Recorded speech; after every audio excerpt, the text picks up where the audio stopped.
Alright guys, welcome to the first official episode of the Jaxel Power Hour. I run these streams and there's always somebody who comes into the rooms like, when's the Jaxel Power Hour start? That's what I'm here for. And, for you guys, this is what this is going to be. I'm going to try to make this a bit more consistent, maybe once every 2 weeks, hopefully once every week, but that's not always going to be possible because there isn't always something to talk about, which is why if I want to keep this going, I need help from you guys. I do read the comments on YouTube, so you gotta talk, get the videos out, tell people, and then they can post their comments on what they want me to talk about in upcoming weeks. And, maybe if you're lucky, I'll do it. Maybe I'll say eat a dick. Who knows? Either way, you're going to hear me rant. And I guess this is where we start moving, and this will be the first topic. Here we go.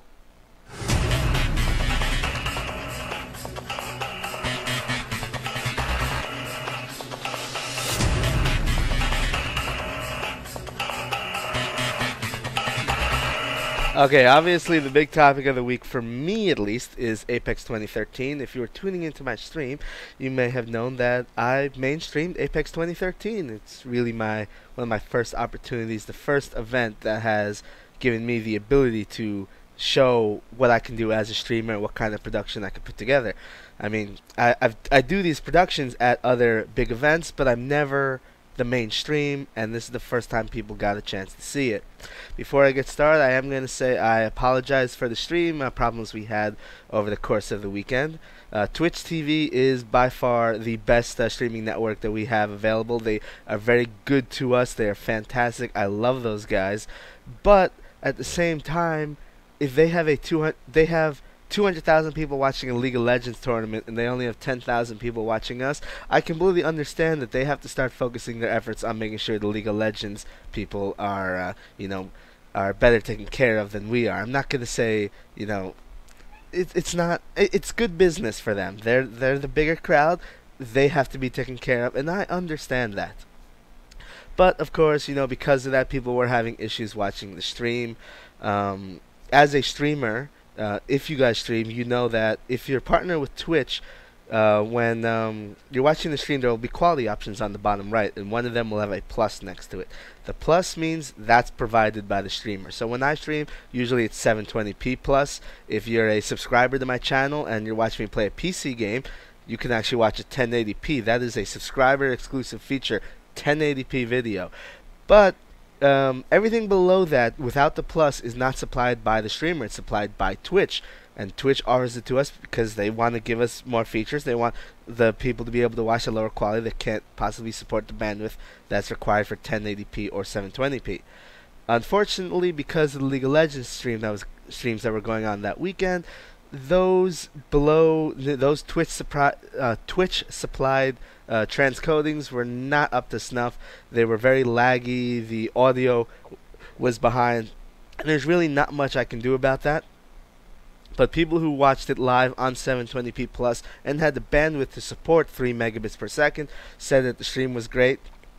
And I'm hoping in the future we won't have these issues.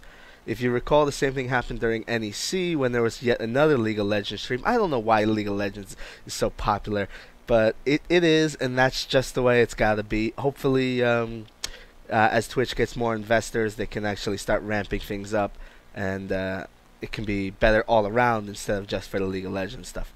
But like I said, I don't blame Twitch. I thank them for everything they do for us. And if we didn't have them, where would we be? We'd be streaming on Ustream or, God forbid, YouTube. And that. Actually, I could stream on YouTube now. But either way, it's not good. So Twitch, they're the best. Love you guys. That being said, Apex 2013 was this weekend. 2013, yes, 2013. It's January. I forgot what year it was. But yeah, it was a good event. It was possibly one of the most well-run events I have ever been to. There are people who missed out on this weekend because they saw what happened in Apex 2012 and said Apex 2012 was run so poorly that I'm not going to come back for 2013. And they missed out, and that's their fault. And honestly, I can't understand it. How can these people... how can they complain about Apex 2012? It's one bad year. You know, there are things called growing pains. They're new events. They've got to grow. They've got to realize what they need to do. And what you should judge them on is how they learn from their mistakes. And the Apex staff, Alex Strife, and all the crew he put together, they did a fantastic job. They learned from the mistakes from last year. Great staff. I love them. They did good. They made it very easy for me to run my stream because I didn't have to run around finding out what was going on or if we were on schedule or not. Especially shout outs to Min from Team Spooky. He ran the FGC side of things this year, and that also ran extremely well. But like I said, I can't understand how people can complain about how poorly Apex was run last year and then not go this year, and yet at the same time keep going back to other events that not only have the same mistakes that happened at Apex 2012, but repeat them year after year after year after year. I mean, Apex 2012, bad event. Apex 23, great event. Learn from their mistakes. I see these other events where they're on their third, fourth, fifth year, and they're still making the same mistakes over and over and over again, and those are the events you shouldn't be going to. Now, you guys know what event I'm talking about, but I'm not going to say the event. I hear there's not going to be a sixth year of that event, and it's bad. There's not, more events are good, but I can say that who said I didn't see it coming? I mean... when you run poorly year after year after year, eventually you're going to fall apart. But Apex 2013, fantastic. We'll definitely go to Apex 2014 if there is one. Apparently there were several $1,000s in equipment stolen at the event. Fuck you guys, whoever stole you this equipment. It's equipment from the Apex staff and as well as the sponsors, such as Genius Gaming or Yestercades. If you guys stole the equipment, you guys should be ashamed of yourselves and go fuck yourself. And if we ever find out who you are, then I would ban you from every event. Of course, I'm a big advocate for punishment. You guys know that, and my relationships with people like Korn. Not much happened with Korn this weekend. They came up to me. They threatened me. I said, I don't care. I put my headset back on and ignored them. Eventually, they realized that I wasn't hearing them because I had headsets on, so they walked over to the commentator table, tried to talk, and 2 seconds in, I muted them and told them to get the fuck out, and that was it, and that was the end of the story. Not much else to go beyond that. Except that they got very upset that I wouldn't put their tag next to their names when they were on the live stream. I won't advocate them, and I won't put them on my stream. End of story. So that's it for Korn. Apex 2012, 2013, great event. Videos already up on YouTube. Well, except for Marvel and Street Fighter. Marvel and Street Fighter you can actually find on the Cross Counter TV YouTube right now. They'll be on my YouTube in about 8 days. But they asked for exclusives to those videos, and I granted it to them. So you could find the videos there. Gutex, Mike Ross. Is Mike Ross still on Cross Counter? I'm not sure. But Gutex has those videos. He's got them on his YouTube. You guys should check it out at youtube.com/crosscountertv. And of course, after that, don't forget to watch my YouTube, youtube.com/Jaxelrod, Jaxelrod. But Apex 2012, I loved it. It was good stuff. Is there really anything more to say? Great event, great experience, great tournament. Shoutouts to Team Spooky, shoutouts to Min, shoutouts to Alex Strife, shoutouts to his entire crew, especially shoutouts to Fats, who was actually getting me food throughout the entire event because I was exhausted. I got there Thursday, and I didn't leave till Monday morning. It's a lot of work to run these events, but I did enjoy it. I would definitely do it again.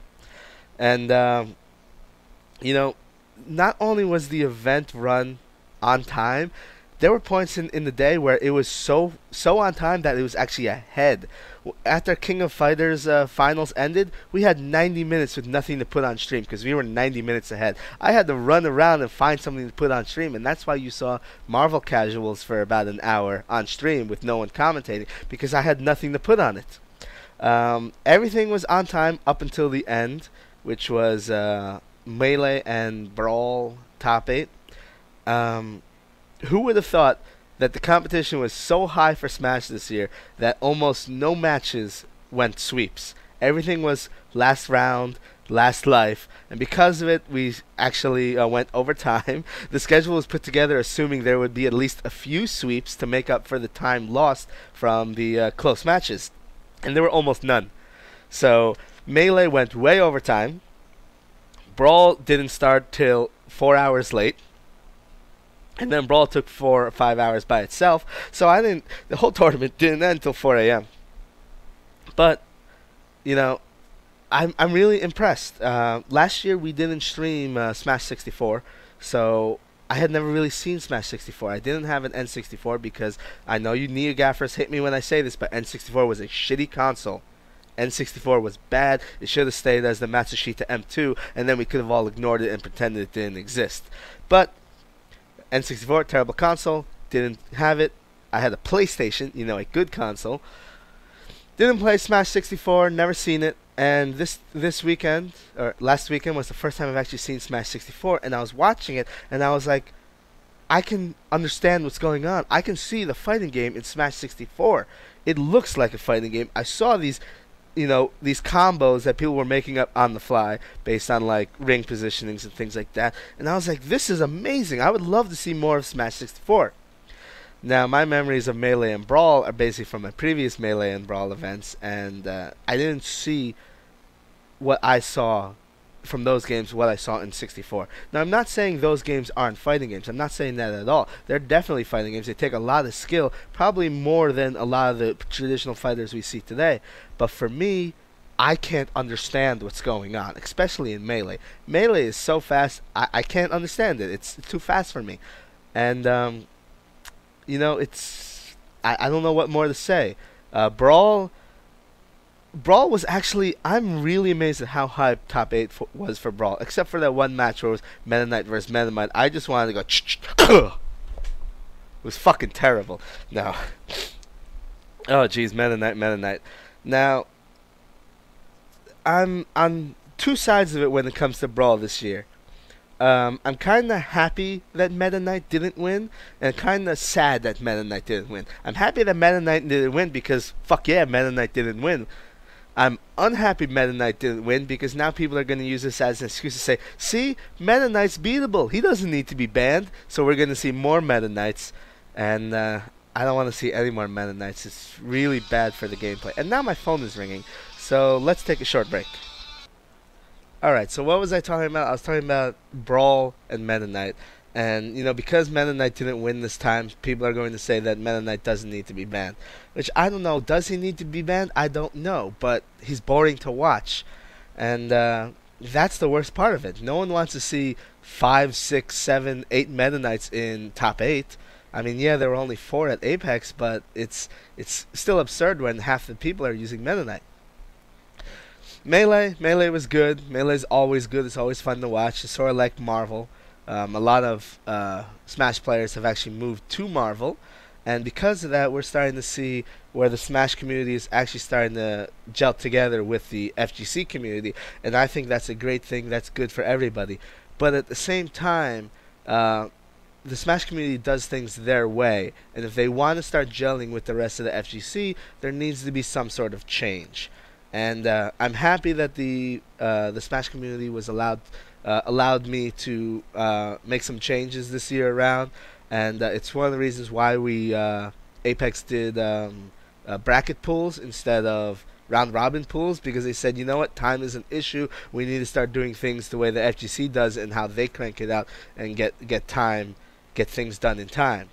Now, there are a lot of things that I think the Smash community still has issues with. For instance, there doesn't need to be 2 out of 3 during the top 8 brackets. I'm sorry, 3 out of 5 during top 8. 3 out of 5 should be saved just for finals. I've already spoken with people, and they're like, yeah, this is why Melee took 5 hours and Brawl took 4 hours. It's because, there was so many sets in top 5 and top 8. There was no reason for it. It should have just been 3 out of 5 for finals, and hopefully that won't happen again next year. The other issue I have with the way the Smash community does it is the time in between matches. There's a lot of time in between matches because people have to strike stages, they have to start counter picking, but I'm seeing, if you look at the videos, there are points where there's 5 to 10 minutes of extra time in between each match. And there's no reason for it to be like that. There needs to be some sort of system that limits the amount of time that people have in between each match, like a chess clock or something. Now, I'm not saying this has to happen at every event, because not every event is streamed, but and not every event has FGC stuff. But at events where Smash is going to be combined with the FGC and being streamed at the same time, there needs to be some sort of time limits involved. It's why you guys have these DQ limits, where now there's the hard clocks on the side of the room we had, so that we can DQ people based on the clock that everybody in the room can see. But taking way too long, especially all this time talking to coaches. I'm a big advocate for chess clocks. You know, everybody should have like 5 minutes of time in total during an entire set, and they hit the chess clock, and they can use all 5 minutes on a single match, or they cannot. And you know, if once they run out of time, they have 1 minute, and then they have to go. That will definitely speed things up. And I know you're gonna say that, hey, it's not for the stream monsters or the spectators. It's about the tournament players. But that's why it has to be a rule, because when you're playing a game and someone just beat you, there is a way to actually there's rhythm. The person who just won, he's on a rhythm. He has to keep the rhythm going, and now you're stalling him by taking 10 minutes between each round, and that breaks his opponent's rhythm, because now he's waiting. Look at I think it was Miyamoto Musashi, famous Japanese samurai. He once won a fight without ever lifting up his sword. And you know how he did it? He showed up 3 days late. And by then his opponent was so distraught that he wasn't able to put up a real fight.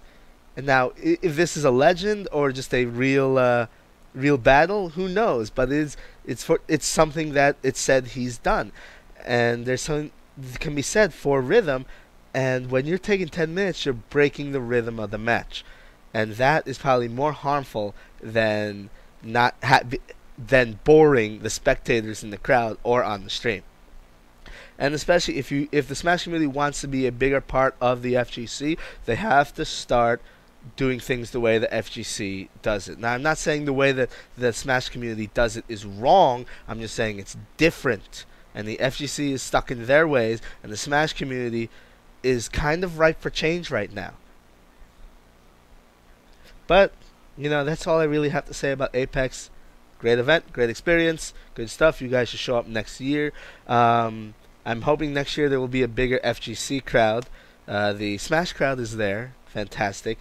I can't believe that we had 10,000 people watching Brawl at 4 o'clock in the morning, and we only had 13,000 people watching Melee at 11 o'clock at night. That's, Melee had 13,000 people. Yeah, that's a lot. But Brawl at 10,000 at 4 a.m., I think that's really impressive. So shout-outs for the Brawl community for really picking it up. Shout-outs for the Melee community for picking it up. Shout-outs for the 64 community for having an awesome game. And, of course, shout-outs to the Smash community in general for currently being at around $14,000 in the EVO poll.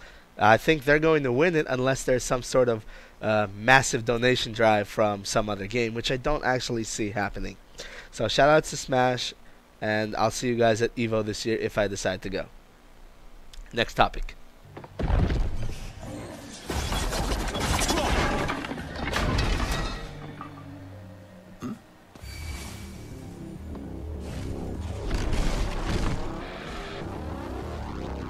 Not in a million years. Alright, so the big news this week in the gaming industry obviously is the release of the Devil May Cry reboot, DMC Devil May Cry, from Ninja Theory and Capcom. Before I get started, I want to say that I have not played this game. I probably won't be playing this game because I don't buy Capcom games. I think Capcom's practices are anti-consumer, and I won't support them by giving them my money. So I don't get Capcom games. Nothing with any of this has to do with the quality of the game. And at this point, the reviews for the game have started coming out, and they've been very positive, to the point where I see a couple of my friends starting to say that this is possibly the best Devil May Cry game they've ever played. But that's neither here nor there. That's not what I'm talking about. I'm here to talk about the controversy with Devil May Cry. And I never knew about a lot of these controversies because I haven't been keeping up with the news of Devil May Cry, because I just don't care about it at this point. Maybe it's because I thought the original games were just okay. The first Devil May Cry I really liked. Devil May Cry 2 sucked. Devil May Cry 3 I thought was too hard for no reason. And Devil May Cry 4 may as well have been Devil May Cry 2. I think it sucked. Um, but recently I found out that people are starting to do this. I heard about this movement where people are saying, don't get the new Devil May Cry, buy the original Devil May Cry's, the HD collection that just came out. Show Capcom that we don't like this new this new Dante, and let's play the old Dante. And I got a question. I gotta say that's retarded. You're going to punish Capcom by giving Capcom money just elsewhere. They don't care. You're buying a game. You're buying a game. They don't care what game you buy. Either way, they're making money off of you. That's not the right way. That you want to vote with your wallet. Stop buying Capcom games like I did.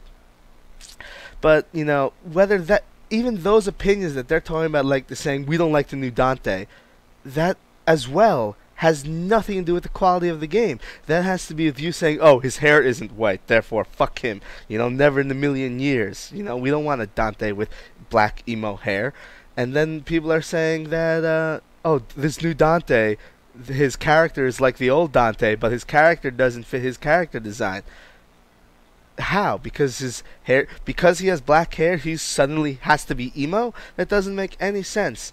And then I see people saying things like, "Oh, Ninja Theory doesn't understand Dante. They don't understand what we loved about the original Dante." And then I have to say to these people, Ninja Theory's original design was for Dante to have the white hair, to be looking like the original Dante. They wanted to make Devil May Cry 5 essentially, but it was Capcom who said, no, you have to redesign Dante to keep up with the younger generations of today. So it wasn't Ninja Theory who fucked up your Dante, it was Capcom. So if you have anyone to complain against, it should be Capcom, not Ninja Theory, because I think Ninja Theory is a great developer. I've only played 2 of their games. Up until Devil May Cry, before Devil May Cry, that is, they had only released 3 games. The one I haven't played, I think, was like Fists of Fury for the original Xbox, some shitty fighting game, I think it is. Who cares? Whatever. But since they started working with Sony and what's his name, Smeagol from Lord of the Rings, I can't remember his name. He did King Kong. Whenever I'm on the spot like this, I just forget things. I forget names. Can't do it anymore. But once they started working with they got the budgets from Sony. They've got, they're working with the Smeagol guy, the mocap guy, expert. How can I not remember his name? But then their games were just fantastic. They were great games, great story. I loved them. You guys know how much I love stories. Now people say, oh, but Heavenly Sword was a terrible game. Heavenly Sword was a fantastic game. People who think it was bad never played it. And they're just saying, oh, it's a terrible game because that's what they heard from people. And the people who thought it was a terrible game that they heard from are thinking, it's a terrible game because it was $60 and it was a sub 10-hour game. And in 2007, when Heavenly Sword came out, the sub 10-hour game was still a new thing. People had something against it. People still wanted those 80-hour long games. They wanted their money's worth rather than quality. They wanted quantity over quality. But since then, towards now the end of this current console generation, people have become more accepting of the quality over quantity game, these sub 10-hour games. I love sub 10-hour games because it lets me get these really quick games, gets me all the quality that I wanted, the great story, the great gameplay, without having it to be stuffed with filler and padding that I just don't like in video games. And that's why I thought Heavenly Sword was a fantastic game, great story. Yeah, you can say the gameplay was like Devil May Cry, but it was different enough to make a difference, and different enough for me to like the game more than God of War, because I don't like God of War. Did I say God of War before or Devil May Cry? I meant to say God of War clone. But there were problems with the game, mainly the 6-axis support, because it had to be 6-axis because it was a Sony produced game. But then after that they released Enslaved, which I didn't like at first during the first 2 hours of the game.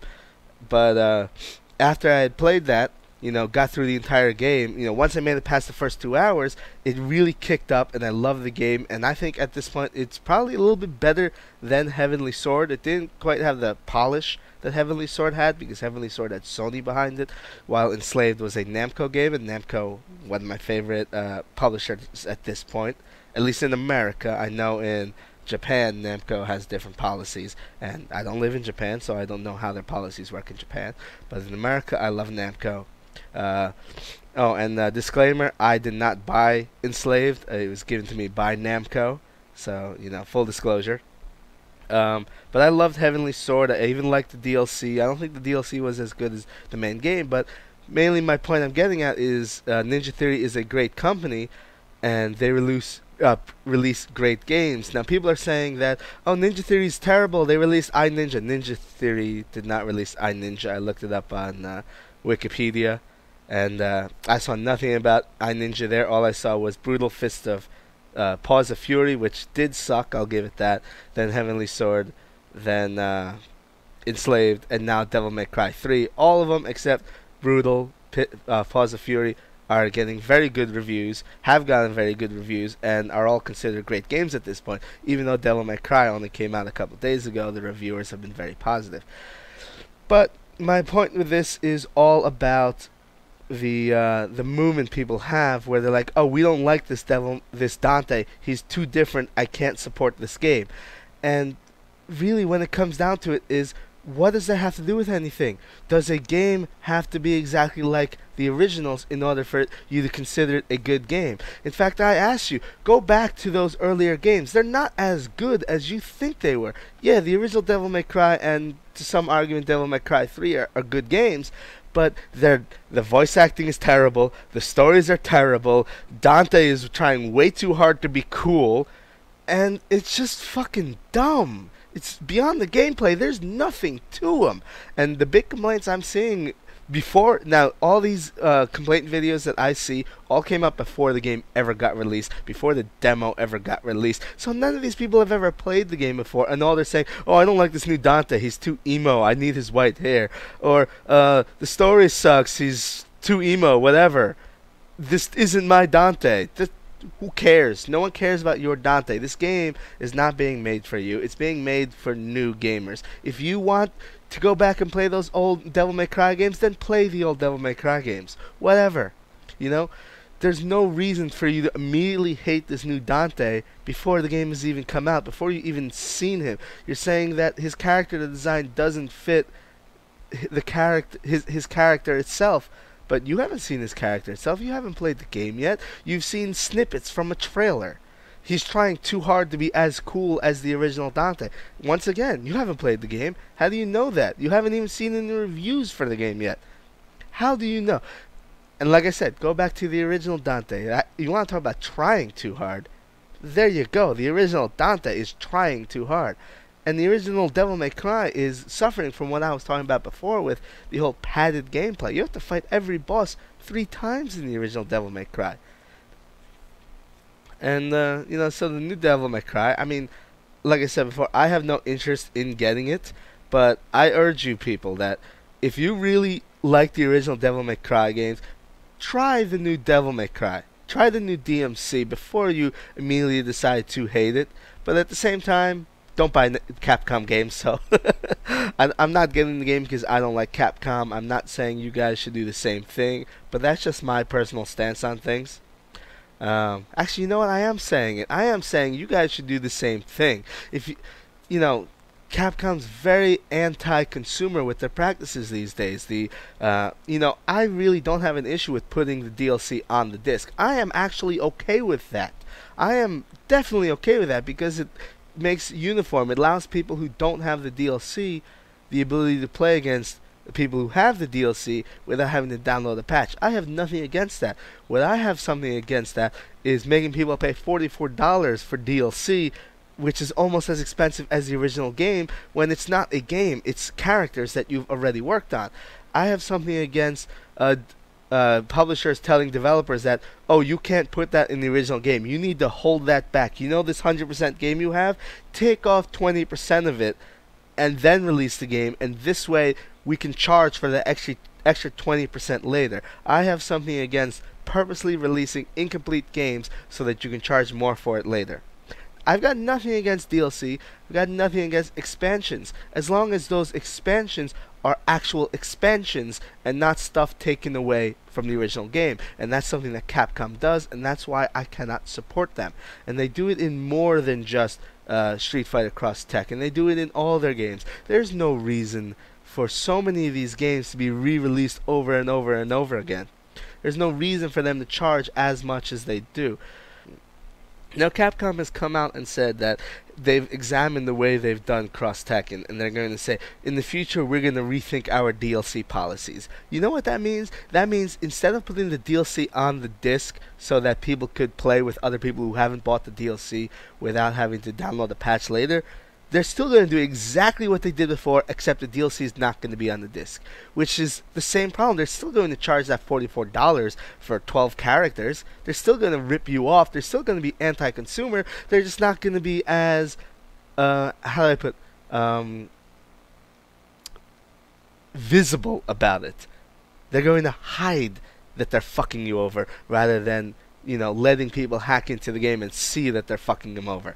They're still going to fuck you over. And that's why I'm not buying Capcom games. Now, maybe in the future it'll change. Maybe in the future Capcom will, change their policies the way that Namco has done in recent years. Namco used to be the same way as Capcom. But Namco has, come back from it. They've started to be more consumer friendly. They've started to say, you know what, we're not here to fuck over the consumer. We're here to provide the consumer good games, and hopefully they'll pay full price for it. Hopefully they'll give us their money, and as long as we keep on playing to what the consumer wants and keep on treating them like our customers rather than open wallets, maybe they'll like us more about it in the future. And Namco's been very good about that, and that's why I love Namco these days, and that's why I'm saying fuck Capcom.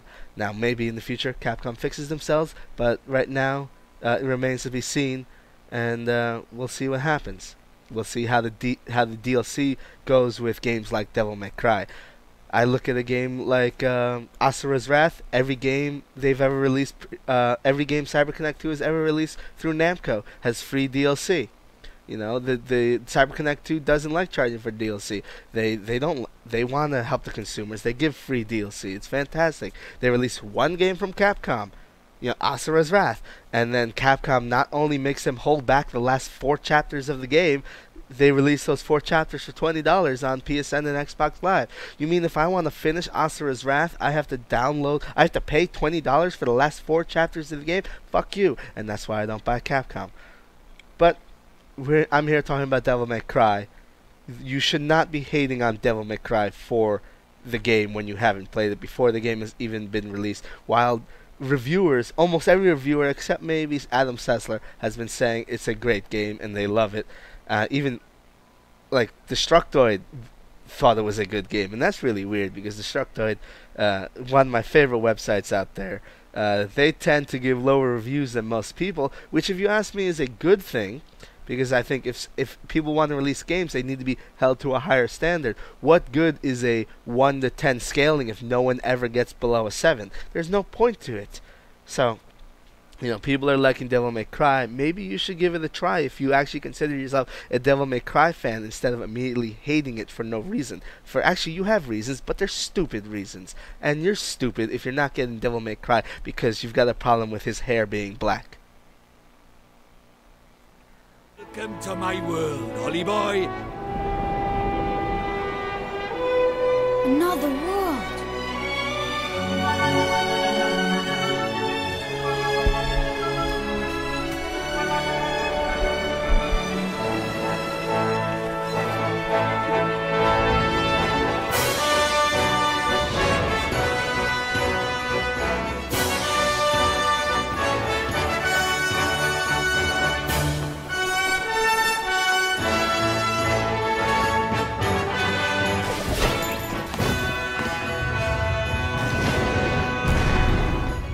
Alright, so on Tuesday, Ni no Kuni comes out, and if you watch my previous video, which is my top 10, most of this begins in 2012, you know I'm waiting very fondly for it. And I can't wait That's what I'm going to be playing on stream pretty much for the next few weeks. So if you tune in on 8wayrun.com/stream, you'll probably find me there playing it all throughout, at least next week, probably the week after, depending on how long the game is. I generally don't play games multiple times unless there's a trophy in it for me, and I am a trophy whore. That being said, let's go back to the previous video. I was just talking about my top 10 most anticipated games of 2012. I do read all the comments on YouTube for a lot of the videos, not like the match videos, the tournament videos. I don't care what you guys have to say. You're all trolls anyways, and you're all capping it up and shit like that, and nobody cares what you have to say about how you're better than Chris G, or Chris G is boring to play and whatnot. Who gives a rat's ass? But these videos were my rants, my power hours. I do read your comments.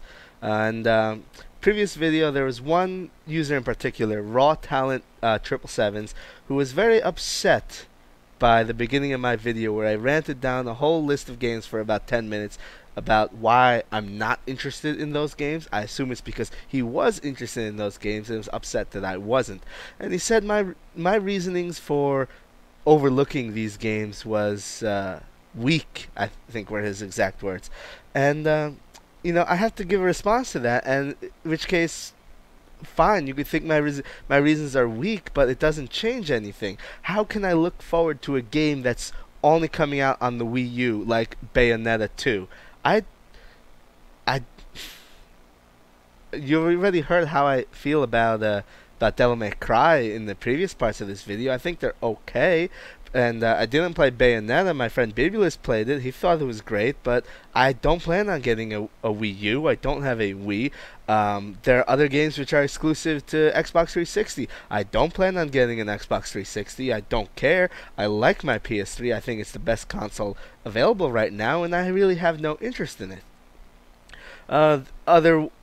Something else I said was when a video game series establishes itself with numbered sequels, for instance, Gears of War 1, I'm sorry, just Gears of War, but it establishes itself with Gears of War 2, Gears of War 3, and then they suddenly release a sequel that doesn't have a number attached to it, where it's Gears of War Judgment, and it's made by different people, it's not by the same crew. There is a historical basis that these games are generally not as good, and the reason why they don't get a number is because they are side projects. They're not as good, they're not as fleshed out, they're not as polished, and generally they can't be considered in the same league as the other games. You can see that with all these Kingdom Hearts spin-offs, or for instance the Assassin's Creed's Brotherhood and Revelations, although I do think Assassin's Creed 3 was absolutely atrocious, and that was also a subject of one of my previous videos. And I didn't like Gears of War anyways, so you're upset that I'm not liking Gears of War Judgment? Whatever. Didn't have an Xbox 360 either, so don't care about Xbox 360 games. There was another topic that came up this week. If we want to talk about the whole Xbox versus PS3 thing, a big topic that came up this week was the Marvel and AE, Ultimate Marvel vs. Capcom 3 and Super Street Fighter 4 Arcade Edition 2012 running on PlayStation 3 at all these major tournaments, when it is a known fact, I'm not disputing this, it is a fact that at least Marvel runs worse on the PS3. So why are all these tournaments still being run on PS3? Well, first of all, I'm going to say that the game running slower on PS3 is not the PS3's fault. The PS3 is a more powerful system than the Xbox 360. The reason why it runs slower on the PS3 is because Capcom is terrible. Another reason you shouldn't buy Capcom games. Capcom games are generally not ported very well to the PS3. They've done better in recent years with it. So, for instance, like Cross Tekken runs perfectly fine on both consoles. From what I've heard, I don't play the game because it's a terrible game. But these older games, they run so poorly on PS3 because Capcom did a poor job in programming them. In addition, Capcom has enabled features on the PS3 versions that are not enabled on the Xbox 360 version. I don't know why. Maybe the Xbox 360 isn't powerful enough to do things like VSync, which is enabled on the PS3 version of Marvel, but not enabled on the Xbox version, and it makes. If you watch the Marvel version, I'm sorry, the Xbox version of Marvel, you'll see a lot of screen tearing, and you'll see very little, if not no, screen tearing on the PS3 version. It's because of that VSync. And it was Capcom who turned that VSync on the PS3 version, because the PS3 probably was the only one able to do it. And they're the ones who decided, you know what, we don't care about the quality of the game, the gameplay that is. We don't care about the tournament players. Let's just make it look beautiful, because Marvel isn't a serious fighting game. It's made for fans, which is true. Yet for some reason it's the biggest, most popular fighting game in America, and it's a piece of shit game. And I know you guys agree with me. Even if everybody plays it, even myself, I like watching the game. It's a terrible game. It should not be taken as a serious fighting game. But that being said, whether or not it's Capcom's fault, whether or not it's Sony's fault, it doesn't matter. The game runs slower on the PS3, and that is an irrefutable fact. But at the same time, it doesn't make that much of a difference to affect tournaments. It's been running slower on the PS3 for, the game's been out for what, 2 years now? Is it that long? I don't know. And it really hasn't affected much. It's been running slower for AE for almost 4 years. 4 years now, and it really hasn't affected much.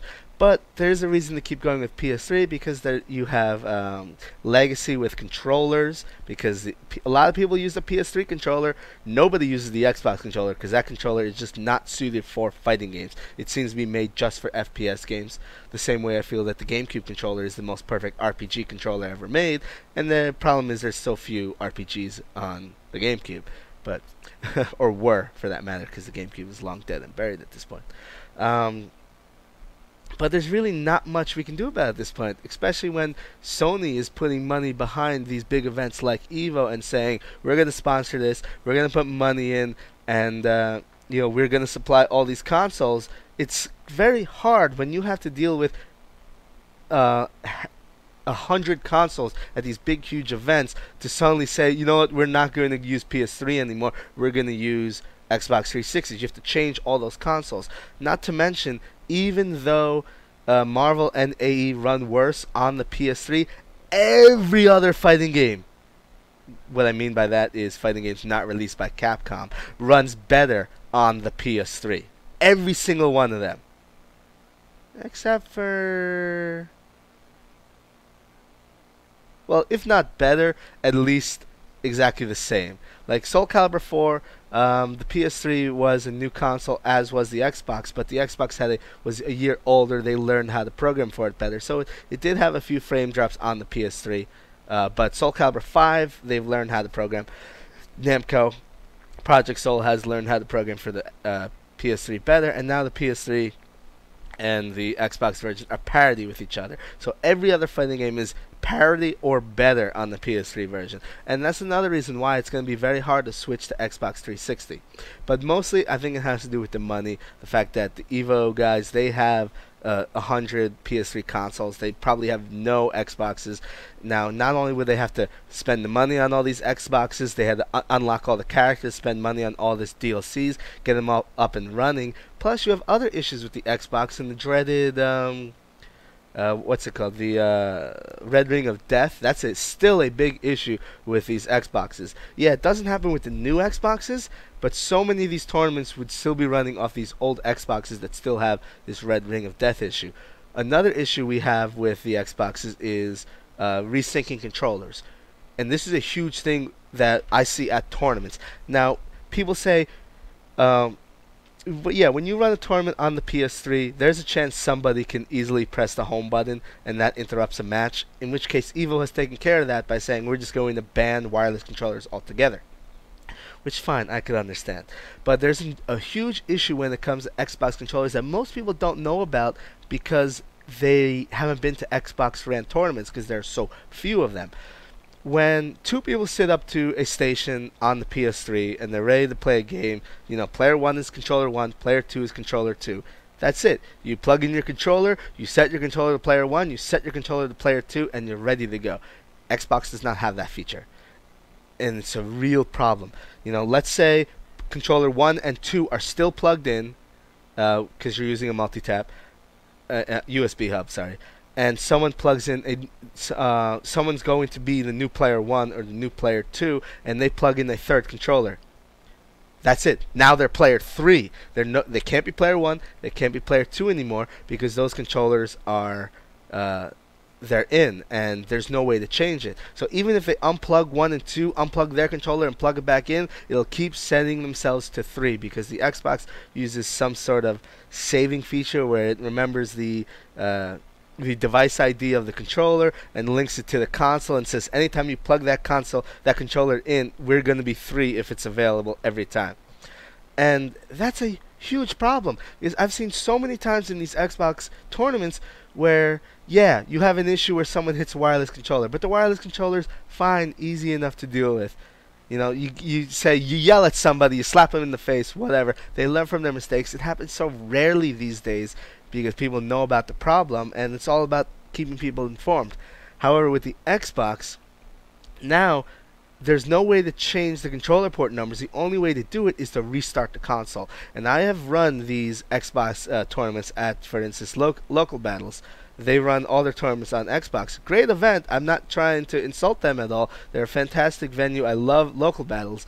But the Xbox tournaments are so hard to run. Every event I've ever been to at local battles had at least 2 or 3 console restarts because there's no other way to remap the controller ports, and that takes a lot of time, especially when you have to work with these broken Xboxes and you don't know if they're going to start back up again. And you have to keep on restarting these controllers to change the port number, and it becomes a big issue. Now you want to take that onto the scale of having 100 Xboxes in the room, and they're constantly having to restart all the consoles because people have to change their port numbers. It's not going to happen. Just stick with PS3 at this point. The next Marvel game, the next Street Fighter game is not going to have these issues because hopefully Capcom learns from their mistakes. Now, who knows, because this is Capcom, and who knows if they'll still care, but we'll see. I know Cross Tekken doesn't have these mistakes. I don't think there's any slowdown on any of their re-release games, but those games are re-released, and so they're not really an issue. But that's really all I've got to say about this. So that will, of course, probably be the end of this episode. It is the first official episode of the Jaxel Power Hour. I do read the comments on all the YouTube on the YouTube videos. So if you want to comment, ask me questions, feel free to do it there as well. I want to keep doing this thing like every 1 to 2 weeks, and the only way I can do it is if you guys ask questions, you guys give me topics, tell me what you want me to talk about in the comments, and hopefully I'll talk about it for you in the next episode.